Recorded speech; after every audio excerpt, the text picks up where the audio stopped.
હવે આગળ વાત કરીએ તો ભાવનગર જિલ્લાના તમામ તાલુકાઓમાં સિઝનનો પ્રથમ વરસાદ પાલીતાણામાં 4.5 વરસાદ કરતાં વધુ વરસાદ પડતા નીચાણવાળા વિસ્તારોમાં પાણી ભરાયા. જેસર સિહોર પંથકમાં નદી નાળા વહેતા થયા. ભાવનગર શહેર અને જિલ્લામાં સિઝનના પ્રથમ વરસાદ સાથે ચોમાસાનો ધમાકાભેર પ્રારંભ થયો છે.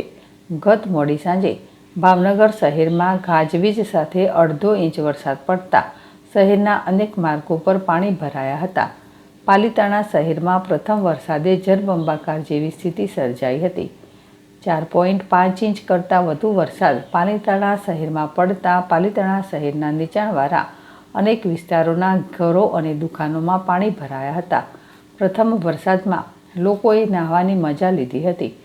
જેસર અને સિહોર પંથકમાં પણ 2 થી 3 ઇંચ જેટલો વરસાદ પડ્યો હતો અને આ વિસ્તારની નદી નાળામાં નીર આવ્યા હતા. તો મહુવા, ઘોઘા, તળાજા, વલભીપુર સહિતના તાલુકા મથકોમાં પણ 2 ઇંચ જેટલો વરસાદ પડ્યો હતો. જ્યારે પ્રથમ વરસાદમાં વીજળી પડવાના કારણે શહેરમાં 3 અને ગ્રામ્ય વિસ્તારમાં 1 મરી કુલ 4 લોકો ઈજાગ્રસ્ત થતાં સારવારમાં ખસેડાયા છે.